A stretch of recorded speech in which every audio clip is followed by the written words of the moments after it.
Hello प्यारे साथी, नमस्कार। मैं श्रद्धेय पवार आपका अपना जेडी कैंपस क्लासेस में स्वागत करता हूं। और प्यारे साथी, आज जो हमारा दिन है 23 मार्च, ये आपका शहादत का दिन है, ये हमारा शहादत का दिन है। और ऐसा कोई बच्चा नहीं है, ऐसा कोई भारत का नौजवान नहीं है जो इस दिन को याद ना करता हो। और ये विडंबना ये है कि हम 23 मार्च को इसी दिन पर या इसी दिन के आने पर ही क्यों याद करते हैं। इतिहास में वो दिन, इन तीनों क्रांतिकारियों को अगर आप बिना देखे बिना सुने अगर किसी को दिल से याद करते हैं तो वो तीनों क्रांतिकारी शहीद भगत सिंह, सुखदेव और राजगुरु, ये एक ऐसे क्रांतिकारी जिनको मतलब आप सबसे ज्यादा अगर युवा दिलों की धड़कन हम देखें तो सबसे ज्यादा अगर याद करने वाले किसी महापुरुष को सबसे ज्यादा याद किया जाता है तो वो ये तीनों क्रांतिकारी हैं। और ये वो तीनों क्रांतिकारी, आप सभी को पता होगा कि भगत सिंह की उम्र मात्र 23 साल थी। और आप सभी को पता होगा कि 23 मार्च 1931 को भगत सिंह का शहादत दिवस है, सुखदेव का शहादत का दिवस है, राजगुरु का शहादत का दिवस है। और ये शहादत तो इस देश को आजाद कराने में, स्वतंत्र कराने में न जाने कितने देश के शहीदों ने अपनी शहादत दी है। लेकिन इनकी शहादत कुछ एक युवा दिलों की धड़कन बन के रह जाती है। और भगत सिंह को न जाने कितने युवा अपने दिलों की धड़कन मानते हैं, अपना आदर्श मानते हैं। तो मैं आज इस वीडियो में आपको बताऊंगा कि कैसे भगत सिंह को फांसी हुई, क्यों फांसी हुई, लाला लाजपत राय ने इसके विरोध में कौन से मूवमेंट चलाए, सांडर्स हत्या क्या था, जलियांवाला बाग हत्याकांड क्या हुआ। तो इनके जन्म से लेकर के मैं इनके शहीद दिवस तक आपको इनकी सारी घटना बताऊंगा। और ये इतिहास में बहुत ज्यादा मिथ भी है और प्रचलित भी चीजें हैं कि गांधी जी भगत सिंह को क्यों नहीं बचा पाई। तो मेरा इसमें कोई तर्क नहीं होगा कि गांधी जी, मैं ये भी नहीं कहूंगा कि गांधी जी अच्छे थे, मैं ये भी नहीं कहूंगा कि गांधी जी बुरे थे। तो मैं ये जितने भी आपके फैक्ट लाया हूं सारे के सारे अच्छी इतिहास की किताबें जो इतिहास में लेखन या लेखक ने अपनी अपनी बातों को लिखा है, वो सारी के सारे फैक्ट मैं इसी वीडियो में आपको बताऊंगा। तो इन्हीं शब्दों के साथ में हम चलते हैं अपने क्लास की ओर। आप सभी को पता होगा कि 23 मार्च 1931 शहादत का वो दिन जिसे कोई भारत का बच्चे से लेकर के बड़ा तक इस दिन को नहीं भूल सकता। और आपको पता होगा कि ये हमारे भगत सिंह जी थे। भगत सिंह का जन्म 28 सितंबर 1907 को चक नंबर 155 के बंगा गांव में हुआ था। आपको पता है कि भगत सिंह का जो जन्म हुआ था वो बंगा गांव में हुआ था, जो उस समय पर जिला लायलपुर पंजाब में था। वर्तमान में वो गांव फैसलाबाद आपका पाकिस्तान में पड़ता है। और ये आपका भगत सिंह जी का उस समय का आपका घर था। ये भगत सिंह जी का ये भी आपका घर था। उसके आगे चलते हैं। वो माँ, वो धन्य माँ जिसने ऐसे वीर सपूत को जन्म दिया, जिसने अंग्रेजों के दांत खट्टे कर दिए और अंग्रेजी सरकार हिल तक गई थी, यहां से लंदन तक लेकर के सिर्फ अगर चर्चा किसी की होती है तो भगत सिंह की उस समय पर रही होगी। ये माँ धन्य है जिसका नाम है, भगत सिंह की माता का नाम था विद्या कौर। भगत सिंह जी की माँ का नाम था विद्या कौर। और जब विद्या कौर इनकी माता जी का नाम था, तो एक बार जब भगत सिंह से, आपको पता होगा कि 23 मार्च 1931 को भगत सिंह को फांसी के एक दिन पहले इनको फांसी दे दी गई। और जब फांसी दे दी गई और भगत सिंह से जब ये मिलने पहुंची जेल में, तो जब जेल में मिलने पहुंची तो वहां भगत सिंह को देख करके रो पड़ी। ऐसी कौन मां होगी, आप कल्पना करके देखिए, जिसका बेटा, उसे पता लगता है कि 5 दिन के बाद उसके बेटों को फांसी होने वाली है और उस मां का कलेजा ना भर आए। तो फिर होता क्या है, जब विद्या कौर भगत सिंह को देख करके रो पड़ती है, तब भगत सिंह विद्या कौर अपनी मां को कहते हैं, ए बेबे, तू भगत सिंह की मां होकर रोती है, तू भगत सिंह की बेबे होकर रोती है। तो विद्या कौर वो माता, वो पंजाब माता, वो पूरे भारत की माता, वो कहती है कि मुझे दुख इस बात का नहीं है कि मेरा भगत सिंह को फांसी हो रही है, मुझे दुख इस बात का है कि मुझे 1000 भगत सिंह क्यों नहीं हुए। ऐसे ही भगत सिंह के जो पिताजी का नाम था, जिनका नाम था सरदार किशन सिंह, और सरदार किशन सिंह और ये जो भगत सिंह के पिताजी थे, इनका भी इतिहास कोई ऐसा नहीं है कि एक क्षण का इतिहास रहा हो। इनका पूरा का पूरा परिवार क्रांतिकारी परिवार रहा था। पंजाब में इनके चाचा अजीत सिंह जी, जिनका एक इतिहास पंजाब में रहा था, इनके चाचा स्वर्ण सिंह जी, जिनका एक इतिहास पंजाब में रहा था। और उसके बाद में आपको पता है कि 28 सितंबर 1907 को जब भगत सिंह का जन्म हुआ, तो इनके 3 जो ताऊ चाचा जी थे, जिनका नाम था किशन सिंह जी, जो इनके पिताजी थे, दूसरे का नाम था अजीत सिंह जी, स्वर्ण सिंह जी। जब भगत सिंह का जन्म हुआ तो इनकी दादी का नाम था जय कौर।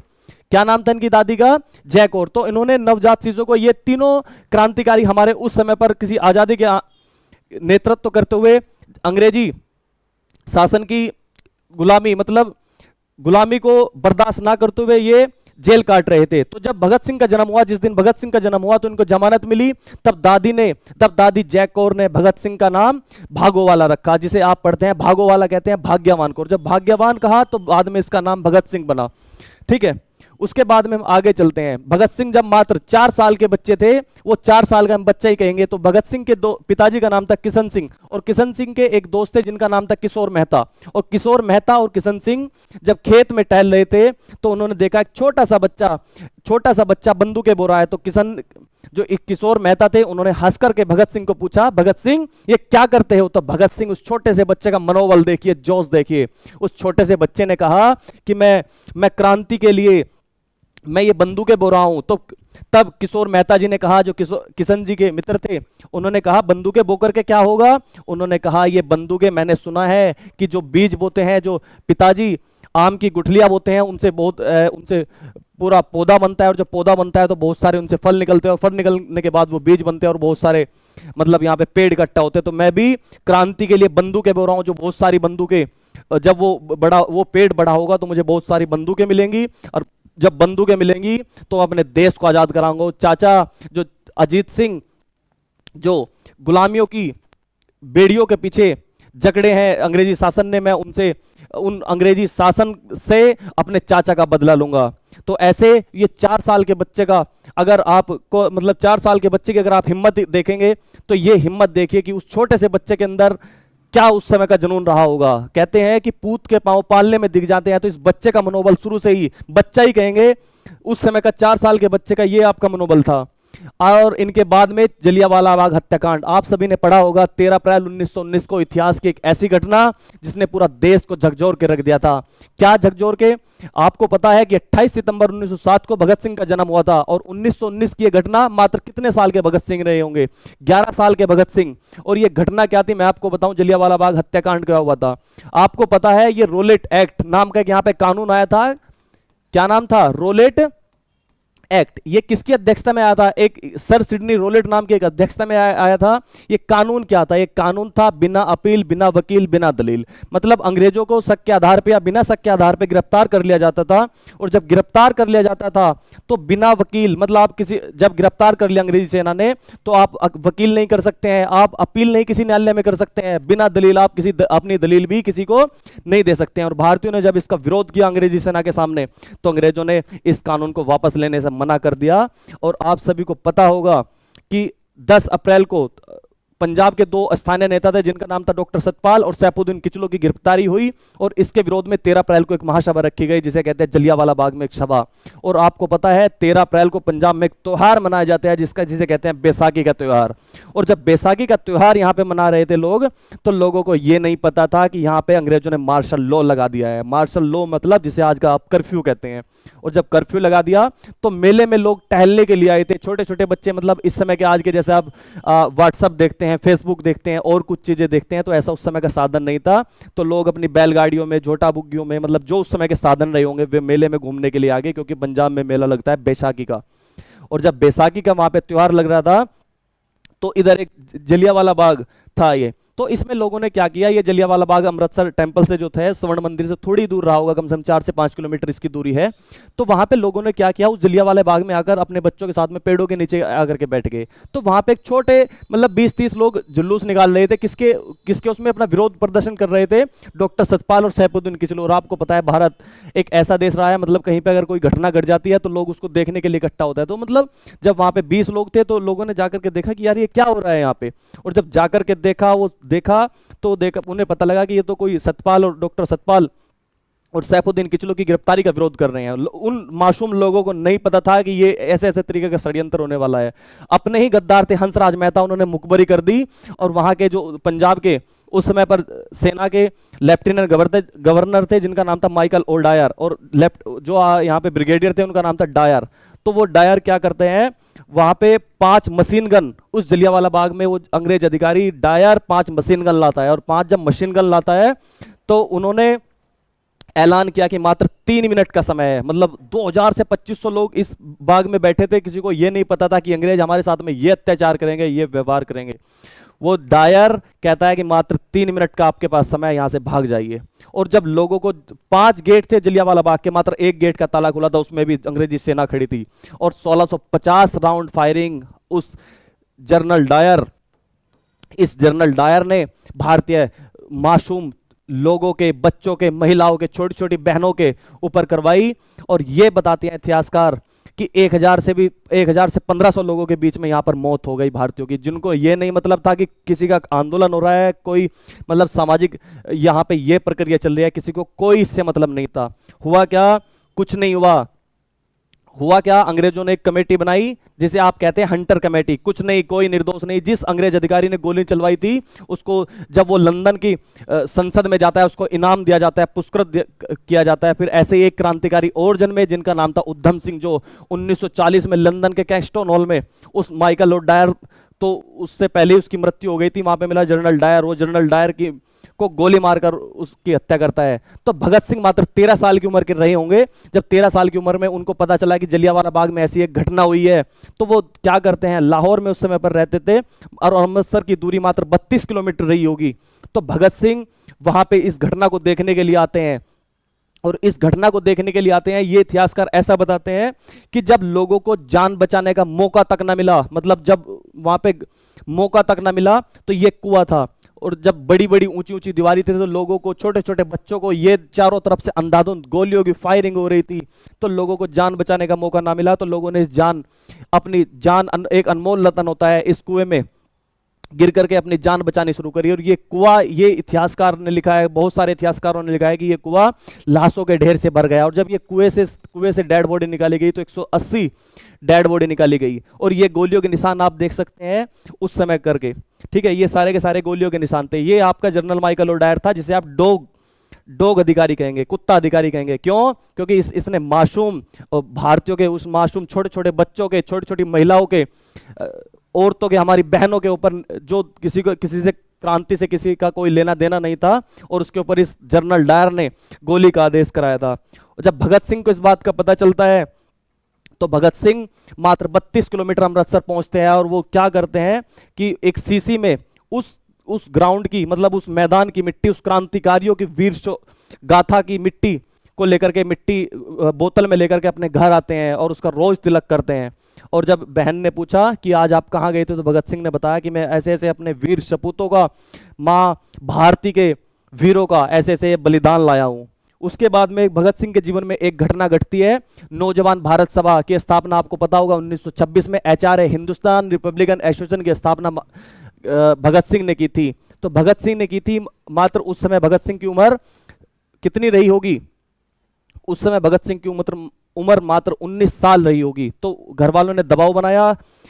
बंगा गांव के पास ही एक गांव पड़ता था, माना गांव। कौन सा? माने वाला गांव। तो माने वाले गांव से भगत सिंह का एक समृद्ध परिवार से रिश्ता आया, एक अच्छे परिवार से रिश्ता आया। और भगत सिंह ने रिश्ता ये कहकर इंकार कर दिया कि मुझे कोई शादी नहीं करनी। शादी क्यों नहीं करनी? भगत सिंह ने कहा कि लड़की जो है वो अनपढ़ है, वो मेरे लायक नहीं है। तो फिर क्या हुआ, भगत सिंह के जो परिवार वाले थे उन्होंने भगत सिंह के ऊपर दबाव बनाया। और जब दबाव बनाया तो भगत सिंह उसी रात एक पिता के नाम पत्र लिखकर वो घर से भाग गए। और उन्होंने कहा उस पत्र में, भारत माँ की आजादी ही मेरी दुल्हन है, मैं पूरी जिंदगी शादी नहीं करूंगा।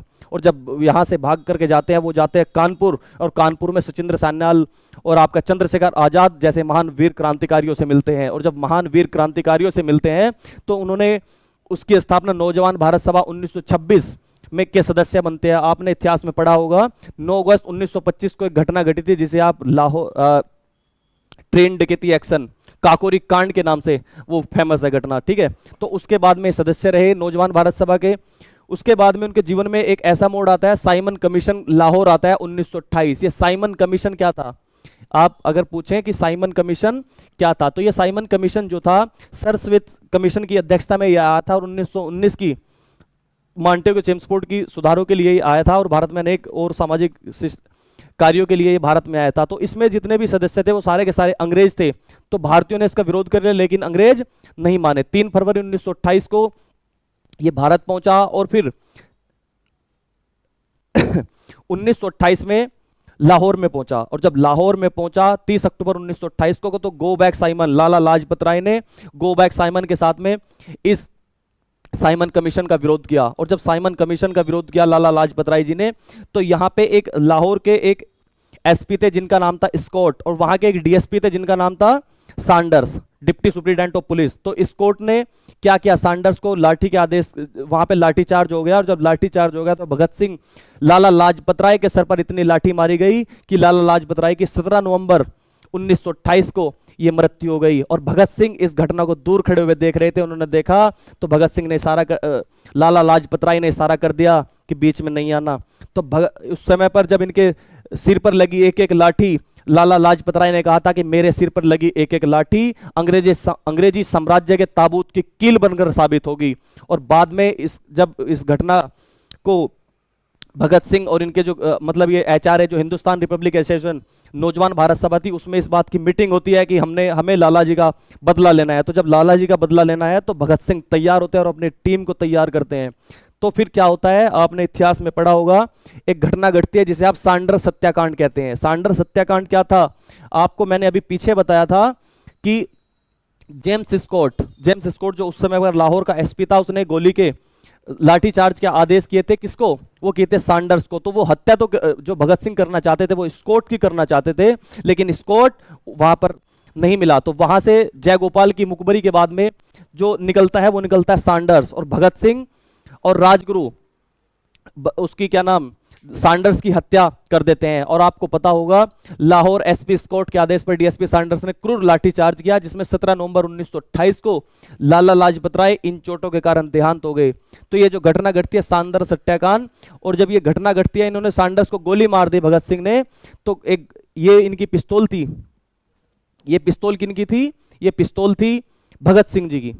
तो जब भगत सिंह ने सैंडर्स को गोली मार दी, तो और पुलिस ने, मतलब जो वहां की अंग्रेजी सेना थी, उसने चारों ओर से ये पूरे जो उस शहर के नाके थे वो सारे के सारे बंद कर दिए कि कोई यहाँ से निकल ना पाइए। जितने यहाँ पे इन्होंने क्रांतिकारियों ने हमारे अंग्रेज अधिकारी को गोली मारी है, तो नाकेबंदी इतनी टाइट हो गई। आपने पढ़ा होगा कि भगवती चरण बोहरा की भाभी जो पत्नी थी, उनका नाम था दुर्गा भाभी।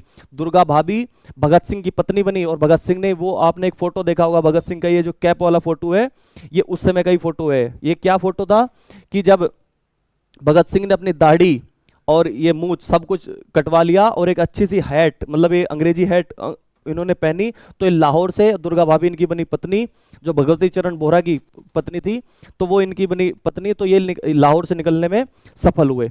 उसके बाद में क्या होता है, 8 अप्रैल 1928 को केंद्रीय असेंबली बम कांड, पब्लिक सेफ्टी बिल और ट्रेड डिस्प्यूट बिल में ये क्या होता है, आप मैं बताऊंगा कि 8 अप्रैल 1928 की जो घटना घटी थी, जिसे आप कहते हैं केंद्रीय असेंबली बम कांड।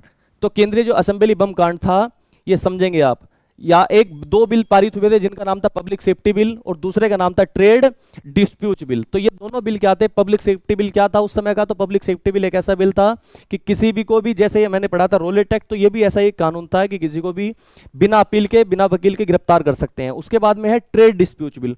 ये जो ट्रेड डिस्प्यूट बिल था, ये एक ऐसा बिल था कि बिना किसी को, बिना मजदूर को हड़तालों पर रोक थी। जो मिल मजदूर हड़ताल करते थे, जो हड़ताल करते थे मजदूर, तो उनकी हड़तालों पर रोक के लिए 2 कानून लाए गए थे और देश भर में इनका विरोध हो रहा था। तो जब देश भर में इनका विरोध हो रहा था, तो इन्होंने क्या किया, भगत सिंह ने फिर रणनीति बनाई।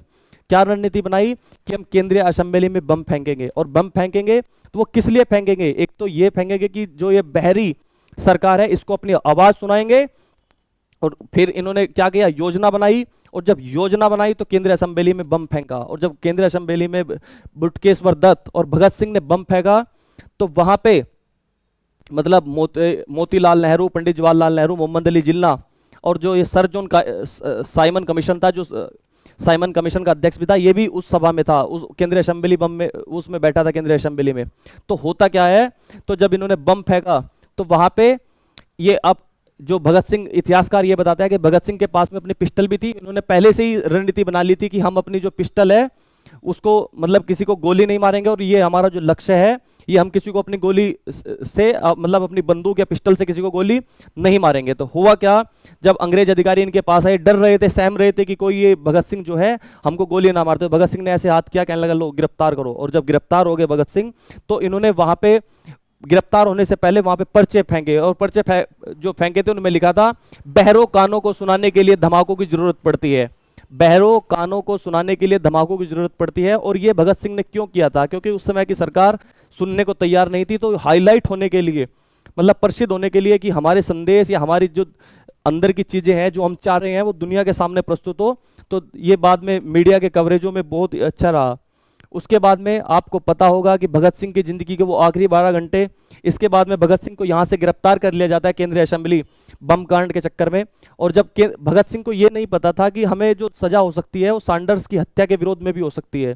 तो ये केंद्रीय असेंबली बम कांड में जब इनको गिरफ्तार कर लिया जाता है वहाँ से, तो इनको जो सजा हुई फिर, तो वो सैंडर्स की हत्या जो इन्होंने लाहौर में की थी, तो सैंडर्स की हत्या के विरोध में वो केस खुल गया इनके ऊपर। और जब केस खुल गया तो इनको सजा हुई। और आप सभी को पता होगा कि इतिहास में एक 23 मार्च 1931 का वो दिन शाम 7 बजे जब भगत सिंह को फांसी हुई। भगत सिंह को फांसी की जो निर्धारित तिथि रखी गई थी वो 24 मार्च 1931 रखी गई थी। और जब 24 मार्च 1931 रखी गई थी तो भगत सिंह मतलब उस समय पर इतने फेमस हो चुके थे कि भगत सिंह को किसी की जरूरत नहीं थी, मतलब इतने फेमस भगत सिंह हो चुके थे। मैं आपको एक पत्र सुनाता हूं। भगत सिंह के ऊपर एक पुस्तक लिखी है जिसका नाम है, क्या नाम है? पत्रतार, पर्चे और अदालती बयान। तो इस पुस्तक की मैं आपको बताता हूं कि क्या उस समय का भगत सिंह रहे होंगे, क्या उन्होंने किसी को पत्र लिखा था। तो जब यह घटना घटती है, केंद्रीय असेंबली बम कांड की जो घटना घटती है, तो उन्होंने सबसे पहले अपने पिता को पत्र लिखा जब वो जेल में थे। तो पिता को नाम पत्र लिखा। यह पत्र भगत सिंह ने असेंबली हॉल में बम फेंकने के बाद दिल्ली जेल से अपने पिता को लिखा था। यह दिनांक थी 26 अप्रैल 1929। उन्होंने अपने पिताजी को कहा, पूज्य पिताजी महाराज, वंदे मातरम।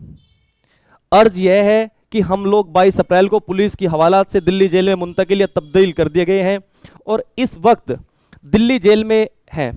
मुकदमा 7 मई को जेल के अंदर ही शुरू होगा। संभवतः 1 माह में सारा ड्रामा खत्म हो जाएगा। ज्यादा फिक्र करने की जरूरत नहीं है। मुझे मालूम है कि आप यहां तशरीफ लाए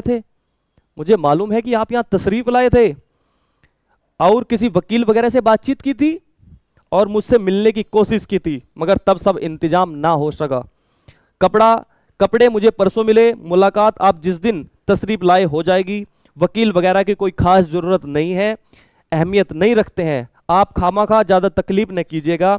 वालदा साहिब मतलब माता जी को साथ न लाइएगा, खामाखा वो रो देंगी और मुझे भी कुछ तकलीफ जरूर होगी। घर के सब हालात आपसे मिलने पर ही मालूम होंगे। और आगे भगत सिंह लिखते हैं, अगर हो सके तो गीता रहस्य, नेपोलियन की जीवन गाथा जो आपको मेरे कुतुब में मिल जाएगी, अंग्रेजों के कुछ आला नावेल लाते आइएगा।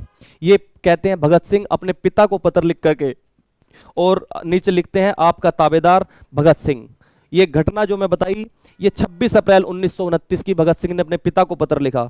और उसके बाद में आप सभी को पता होगा, जब भगत सिंह को फांसी की सजा सुना दी गई कोर्ट ने, तो भगत सिंह ने अपनी दलीलें वहां पर खुद की। और जब भगत सिंह ने अपनी दलीलें वहां पर खुद की, तो ऐसे ही भगत सिंह ने कहा कि सबसे पहले यह देखा जाता है कि जब हमने किसी का मतलब कोई अपराध किया है तो उस अपराध के पीछे की मंशा क्या है। और मंशा क्या है, तो हमारी भी मंशा किसी को मतलब हमने वहां पे जब केंद्रीय असेंबली बम में बम फेंका तो हमने किसी को मतलब क्षति नहीं पहुंचाई। 3 बेंचों को, मात्र 3 बेंचों पे को नुकसान हुआ और उन पर कोई आदमी नहीं था। हमने किसी की हत्या नहीं की। तो वहां, और आपने जो वो जनरल डायर था, और जब जनरल डायर ने हमारे भारतीयों के ऊपर 1000 से भी ज्यादा लोग वहां पर मरे, उसने गोली चलाई, तो आपने वो लंदन में जब गया तो लंदन में आपने उसको पुरस्कृत किया। क्यों किया? क्योंकि उसकी मंशा थी, मतलब उसकी वहां पे एक नौकरी थी। तो हमारी मंशा भी आप समझिए। तो कोर्ट ने कहा था कि हम ऐसी भावनात्मक अपीलों को नहीं सुनते।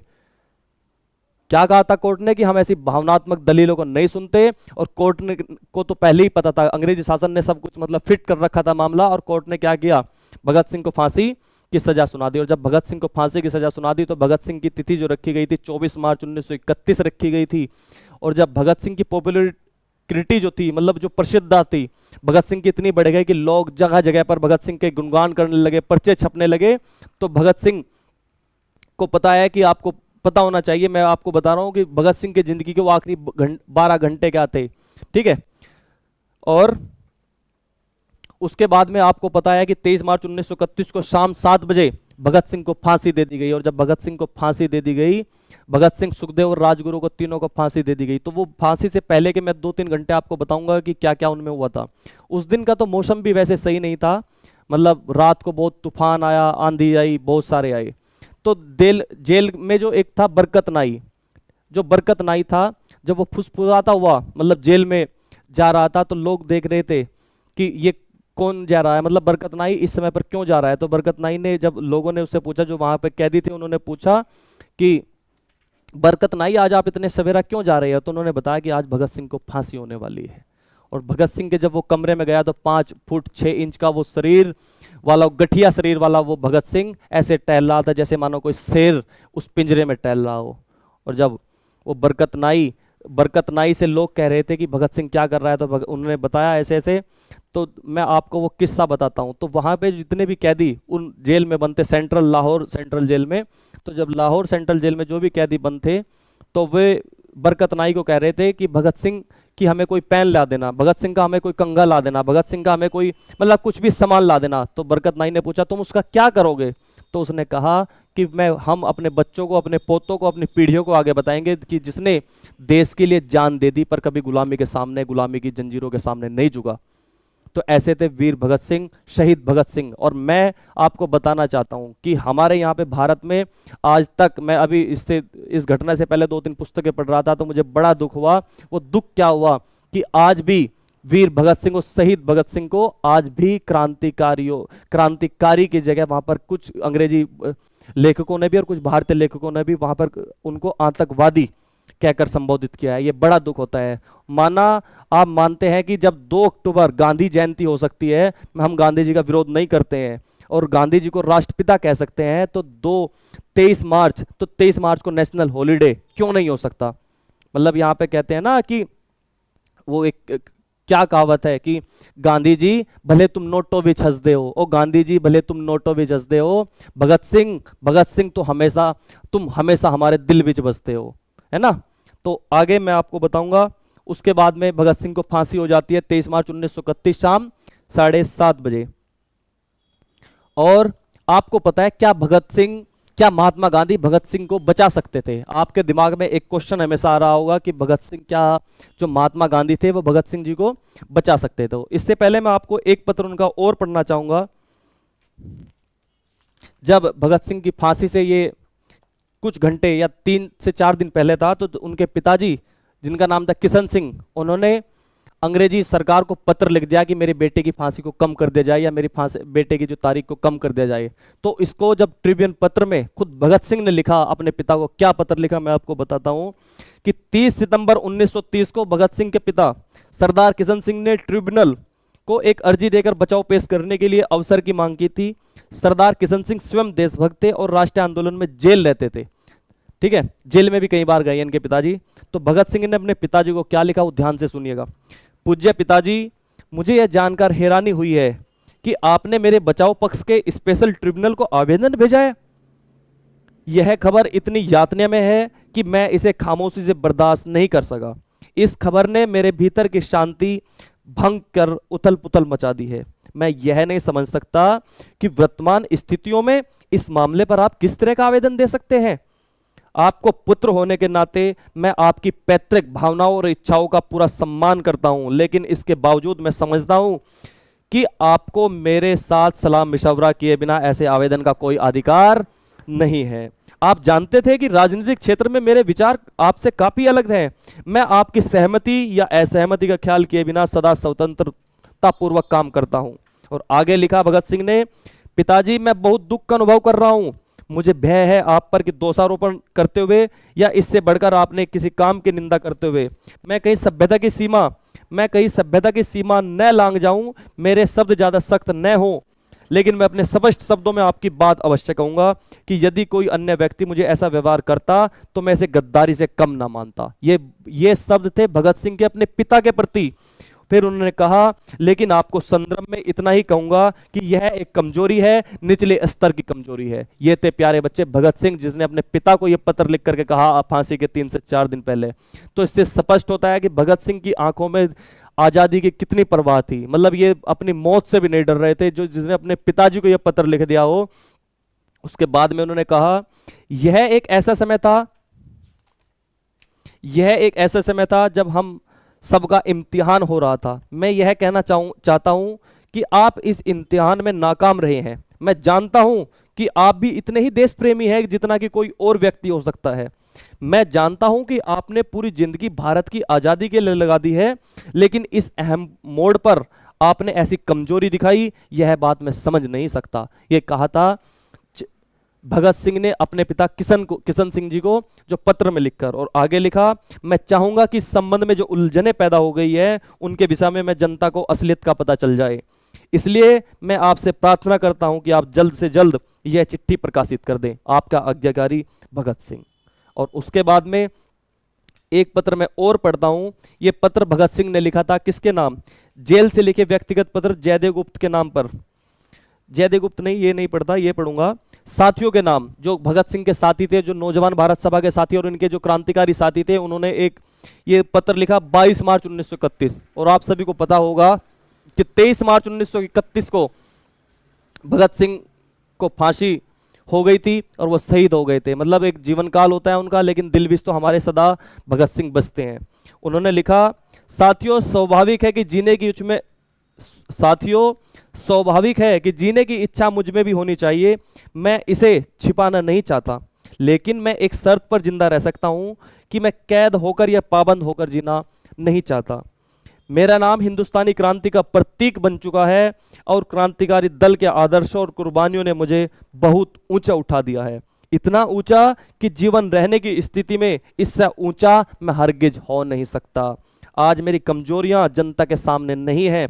अगर मैं फांसी से बच गया तो वे जाहिर हो जाएंगे कि क्रांति का प्रतीक चिन्ह मध्यम पड़ जाएगा। यह संभवतः मिट ही जाए, लेकिन दिलेराना ढंग से हंसते हंसते मेरी फांसी चढ़ते की सूरत में हिंदुस्तानी माताएं अपने बच्चों के भगत सिंह बनने की आरजू किया करेंगी। और वाकई ये बात भी सत्य है। और देश की आजादी के लिए कुर्बानी देने वालों की तादाद इतनी बढ़ जाएगी कि क्रांति को रोकना साम्राज्यवाद या तमाम शैतानी शक्तियों की बातें नहीं रहेंगी। आपका साथी भगत सिंह। और भगत सिंह 23 मार्च 1931 को उनको फांसी दे दी जाती है। और जब फांसी दे दी जाती है तो ये तक बताते हैं, जब इन तीनों को उस बैरक से 14 नंबर की कोठरी से निकाल कर फांसी के लिए ले जाया जा रहा था, तो भगत सिंह और राजगुरु सुखदेव तीनों आपस में एक दूसरे का हाथ पकड़कर कहते हैं कि कभी वो दिन भी आएगा जब आजाद हम होंगे, ये आसमां हमारा होगा, ये जमी हमारी होगी। और कहते हैं कि सरफरोशी की तमन्ना अब हमारे दिल में है, सरफरोशी की तमन्ना अब हमारे दिल में है, देखना है जोर कितना बाजुए कातिल में है। और ये शब्द थे भगत सिंह के। और जब भगत सिंह को और सुखदेव राजगुरु को फांसी के फंदे पर चढ़ने से पहले जेलर ने पूछा कि सबसे पहले फांसी पर कौन जाएगा, तो राजगुरु ने सबसे पहले फांसी के फंदे को चूमा। और जब चूमा, तीनों क्रांतिकारी जब फांसी के फंदे पर लटकने से पहले भगत सिंह के मुंह पर काला पर्दा डालने के लिए कहा गया, तो भगत सिंह ने कहा कि मैं काला पर्दा ये अपने मुंह पर नहीं रखवाऊंगा। और ऐसा पहला क्रांतिकारी जिसने फांसी, जिसको नंगे मुंह दी गई हो। उसके बाद में तीनों क्रांतिकारियों ने कहा, इंकलाब जिंदाबाद साम्राज्यवाद मुर्दाबाद, इंकलाब जिंदाबाद साम्राज्यवाद मुर्दाबाद। और ये इतनी तेज आवाज थी कि ये इतिहासकार एक ऐसा बताते हैं कि जब ये इतनी तेज आवाज थी तो जेल के पास में, लाहौर सेंट्रल जेल के पास में कई जितने भी घर थे उन्होंने बाहर आकर के देखा, क्योंकि भारती का माँ, क्योंकि कोई भारती का सपूत, उस भारत की अस्मिता को बचाने वाला एक क्रांतिकारी कोई फांसी पर चढ़ रहा है। और ये तक बताते हैं, जो जेल का नाई था बरकत नाई, उसने अपने 30 साल के जीवन में एक ऐसी पहली फांसी देखी होगी जब वो फांसी से गया, तो वहां पे ये बताते हैं कि जब उसको पूरा फांसी नहीं देखी गई, और वो जब वहां से लौटा तो 1.5 घंटा अपने बैरक में बैठ करके रोता है। और वो रोता है तो आपको मैं बताता हूं कि क्या महात्मा गांधी भगत सिंह को बचा सकते थे। ये आपके दिमाग में हर बार क्वेश्चन आता है कि महात्मा गांधी भगत सिंह को बचा सकते थे। तो मैं आपको बताता हूं, महात्मा गांधी का एक पत्र पढ़ देता हूं। आपने पढ़ा होगा गांधी इरविन पैक्ट। 5 मार्च 1931 को गांधी समझौता हुआ था। तो गांधी समझौते में क्या हुआ था, महात्मा गांधी भी नहीं चाहते थे कि भगत सिंह की फांसी रुक सके, ठीक है। तो उन्होंने एक गांधी इरविन के साथ में एक समझौता किया जिसका नाम कहते हैं आप सबने अवज्ञा आंदोलन। आपने पढ़ा होगा कि जब नमक कानून उन्होंने सबसे पहले गांधी जी ने तोड़ा, तो इरविन ने उनकी बातों को माना। इरविन ने बातों को माना कि जितने भी लोग मेरे साथ में क्रांतिकारी थे जिन्होंने नमक कानून को तोड़ा है, हम उनको छोड़ देंगे जेल से। तो ये चीज मान ली। उसके बाद में 1996 में एक किताब आई जिसका नाम था the trial of Bhagat Singh, और इसके लेखक थे A.G. नोरोनी। तो उसमें लिखा है साफ साफ कि भगत सिंह की फांसी को टालने की कोशिश कभी भी गांधी जी ने नहीं की। अगर वो चाहते तो दबाव बनाकर भगत सिंह की फांसी रुकवा सकते थे। ये बात कही है the trial of Bhagat Singh नाम की एक पुस्तक में। उसके बाद में जो एक बार गांधी जी ने चिट्ठी लिखी थी इरविन को भगत सिंह की फांसी की, उसमें तो मैं वो चिट्ठी पढ़ देता हूं कि वो चिट्ठी क्या लिखी थी। वो चिट्ठी थी कि ब्रिटिश सरकार को भगत सिंह की फांसी को कम सजा में बदलने पर विचार करना चाहिए, ना कि करना पड़ेगा या करना होगा। ये शब्द थे भगत सिंह, उस महात्मा गांधी के भगत सिंह के प्रति। और आगे लिखा, अगर भगत सिंह, सुखदेव और राजगुरु को फांसी हुई तो देश में अशांति फैल जाएगी, फैल जाएगी। नहीं तो ये कहना चाहिए था, जैसे आप हर बार अनशन पर बैठ जाते हैं, हर बार अनशन ये कर देते हैं कि उस समय पर गांधी जितना, मतलब जो अंग्रेजी शासन जितनी गांधी जी की बात मानता था, उस समय के कांग्रेस के लीडर में किसी भी लीडर की इतनी बात कोई भी अंग्रेज अधिकारी या अंग्रेज जो यहाँ पे थे वायसराय, वो इतनी बात इरविन किसी की भी नहीं मानता था जितनी किसकी मानता था, गांधी जी की मानता था। और जब गांधी जी की मानता था तो आपने पढ़ा होगा कि भगत सिंह की फांसी के बाद में एक होता है कराची अधिवेशन, और जब कराची अधिवेशन होता है तो उसकी जो अध्यक्षता की थी सरदार वल्लभ भाई पटेल ने की थी। तो जब कराची अधिवेशन में महात्मा गांधी भी जाते हैं, तो महात्मा गांधी जब जाते हैं तो वहां पे जब वो ट्रेन से उतर रहे होते हैं तो लोग कहते हैं go back Mahatma Gandhi, go back Mahatma Gandhi, क्योंकि महात्मा गांधी का उस समय पर पुरजोर विरोध चल रहा था। क्यों चल रहा था? कि क्योंकि महात्मा गांधी ने कभी नहीं चाहा था कि भगत सिंह की फांसी को टलवा सके, क्योंकि उनकी इतनी सामर्थ्य थी कि भगत सिंह की फांसी को वो रुकवा सके, लेकिन भगत सिंह की फांसी को कभी नहीं रुकवा। तो वहां पे भगत सिंह की फांसी के विरोध में महात्मा गांधी को गो बैक महात्मा गांधी के नारे लगे। और उसके बाद में क्या हुआ, एक इतिहासकार थे जिनका नाम था सुनील सरकार। में सुनील सरकार लिखते हैं, जब कराची अधिवेशन में महात्मा गांधी पहुंचे तो तब शुरू हुआ, तब सुनील सरकार कहते हैं कि वहां पे अधिवेशन की जो मतलब शुरू होने से पहले ही लोगों ने विरोध करना शुरू कर दिया कि सबसे पहले उन तीनों क्रांतिकारियों को हम श्रद्धांजलि अर्पित करेंगे, तब जाके इस कार्यक्रम के आगे बढ़ाएंगे। तो गांधी जी ने क्या कहा था, गांधी जी ने जो श्रद्धांजलि पत्र था उसमें एक चीज और ऐड करवाई। वो ऐड क्या थी, मतलब गांधी जी के शब्दों से ही आप चयन कर सकते हैं कि गांधी जी की उस समय की मानसिकता क्या रही होगी। मैं मानसिकता कहने वाला, मतलब मैं बहुत छोटा हूं, लेकिन मैं उन इतिहासकारों के मतों को पढ़ करके बता रहा हूं। गांधी जी ने लिखा अपने श्रद्धांजलि पत्र में, वैसे तो मैं अहिंसा का समर्थन नहीं करता, फिर भी उन्हें श्रद्धांजलि दे देता हूं। ये शब्द थे भगत सिंह के प्रति महात्मा गांधी जी के, ठीक है। और अच्छी चीज है कि आप भगत सिंह को अपना आइडियल मानते हैं, हम भगत सिंह को अपना आइडियल मानते हैं, और अच्छी बात है कि आप कोई महात्मा गांधी को आइडियल मानते हैं। तो इस बात से आप बता सकते हैं कि भगत सिंह के प्रति हमारे क्या मन में सम्मान रहा होगा, और इस चीज को लेकर हम बता सकते हैं कि महात्मा गांधी का हमारे प्रति क्या सम्मान होगा, ठीक है। और मैं लास्ट बार भी आपसे यही कह रहा हूं कि आप भले ही कहते हैं जब 2 अक्टूबर राष्ट्रीय पर्व हो सकता है तो 23 जनवरी राष्ट्रीय पर्व क्यों नहीं हो सकता है। ये सरकारों ने 23 जनवरी कह रहा हूं, 23 मार्च के राष्ट्रीय पर्व को क्यों नकार दिया है। तो इन्हीं शब्दों के साथ में जय हिंद, नमस्कार।